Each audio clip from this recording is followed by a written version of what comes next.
I wanted to make a video about polyrhythms and faceplant, but I got carried away and I ended up making a clone of the Moog Subharmonicon.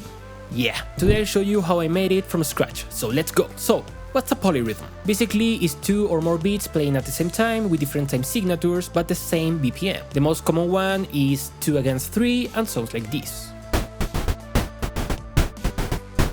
But you can go to more complex time signatures and have something like 3 against 5 against 7 against 9.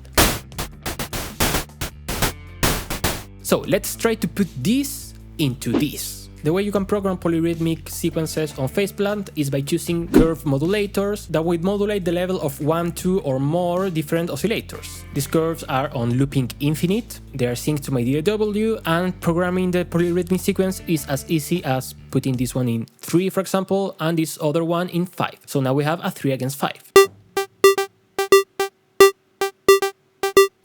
You can use wavetables, samples and everything you want, but for the Moog Subharmonicon we are going to use just one oscillator, and of course it's going to be on analog. Now the issue with the curves is that as they are modulating the level, when they play at the same time, the level is going to be louder.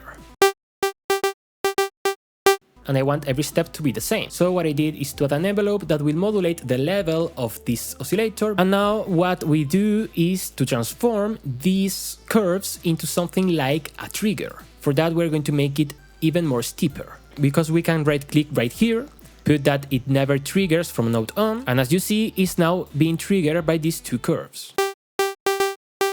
Now the Subharmonicon has 4 different time signatures, so let's add 2 more curves. Let's put them in different time signatures, and let's do the same, that these curves trigger the envelope. So now we are 3 against 5 against 7 against 8. Now I wanted to keep the effects for the end, but it's too dry, so let's add a little bit of delay and reverb. Now we have a polyrhythmic sequence of 4 time signatures, but an awesome feature of the Subharmonicon is that you can choose if a trigger is active or not. That way you can have simpler sequences using only 1 or 2 time signatures. Not only that, the Subharmonicon has knobs to choose the corresponding time signature, so I will be using macros for both purposes. I will be using a remap module. The idea is to modulate this thing right here, which is the modulation amount, that goes from 0 to 100 by just a little bit of the macro. So what we do is that we choose a macro, we put it on the remap, and on the remap we make a similar shape as this one, but it's not going to be a trigger, it's going to be that little amount that goes from 0 to 100, something like this. So now we can modulate the curve amount. Let's deactivate every curve and just have this one active. As you can see, when I go to 0%, the curve is not modulating the level, and as soon as I go to 1%, it starts activating the envelope, so we have sound. Now I can use the rest of the macro to choose the time signature. The Moog Subharmonicon can go from 1 to 16th of a note. So let's go to 1 and modulate until 16.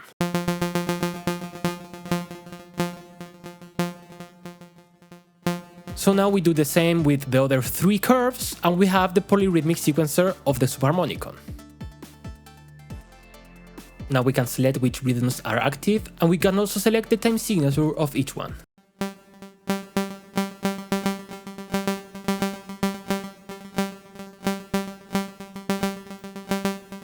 The Subharmonicon also has a filter and its own dedicated envelope. So let's add a filter, and of course we're going to add the ladder filter, and then we add another envelope that's also triggered by all of these rhythms, and now we have the sequencer ready. I'm going to leave the Subharmonics to the end, so let's go to the pitch sequencer. This one was hard, because I couldn't figure out a way to make a 4-note sequencer, or any amount of notes, that's triggered each time the envelope is triggered. So I end up making the closest thing to it that I could. So I used an LFO to make it change in a 4-step manner, then I added a remap because it has some amazing presets, so you can quantize everything to a scale. Let's go simple and choose minor. I send the LFO to the remap and the remap to the pitch of the oscillator. As I said, I want the notes to change in time with the rhythm, so at the end what I did is a bit tedious. I went to 0 on the hertz, so it's frozen, and then I go to one of the envelopes and make it modulate the LFO time. So each time the envelope is triggered, the LFO advances a little bit, and then I just fine-tune it by hand until I got something as close as each time the envelope is triggered, this one advances one step. Okay, it's close enough. As you see, it's changing almost on time, but sometimes it's going to repeat. I added a sample and hold, so we don't have those half pitches, and then the LFO goes to the sample and hold goes to the remap, and the envelope goes to the trigger of the sample and hold.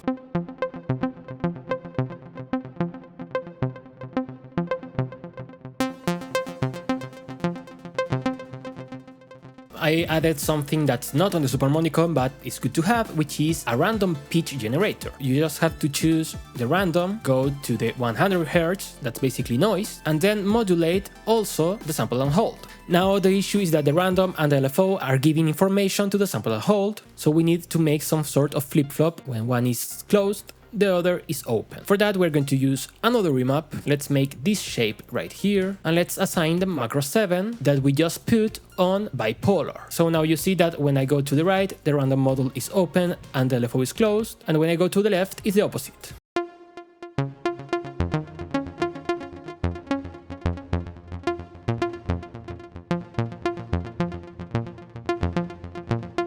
Now finally we go to the Subharmonics. Each of the oscillators of the Subharmonicon have 2 extra oscillators that follow the same main note, but you can change the pitch by dividing it by 2, 3, 4, all the way up to 16. It's 1 octave below, 1 octave and a fifth, 2 octaves, and so on. Sadly, this harmonic changer right here only lets you multiply the pitch. So what I did was to actually calculate how many semitones of difference are between each one of the Subharmonics. And then I actually made a remap of that by hand. Not only that, I saved it as a preset, so I'm going to leave it in the description for free. So now what we do is that we add another analog oscillator, we make this remap of the pitch sequencer, also modulate this by 12 semitones, and then we assign a macro to this subharmonic remap. The lowest note is minus 48 semitones, so now we assign this to the semitones, but for minus 48. So now the macro going through the remap will also modulate the semitones by negative 48. Finally, you have to take the amplitude envelope and assign it to the level, and now we have our subharmonic generator.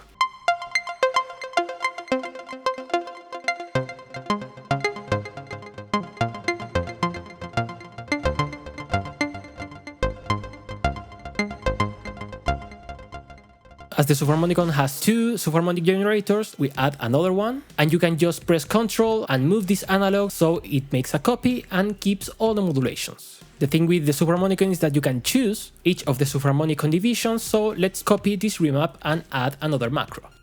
So now we need to add the possibility that the subharmonics are all the way down, and for that we need 2 more remaps that are going to have this shape right here. We assign a macro to the remap, and then the remap to the modulation of the envelope on the level. You can see that when it's all the way down, this one is not working, but as soon as we go up, just by a little bit, it starts making sound. So we do the same with the other one.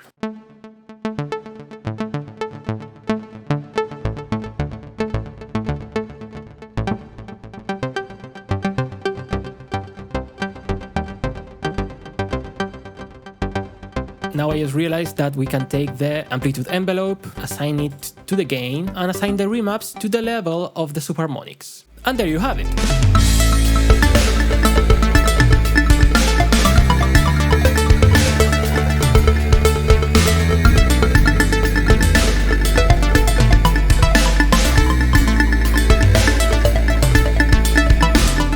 You can follow along this tutorial, or if you want, you can become a level 2 patron and you get to download this for free and every other preset that I make on my videos. This video took a while to make, so it will mean a lot if you subscribe to the channel and give it a like. See you next time, bye bye!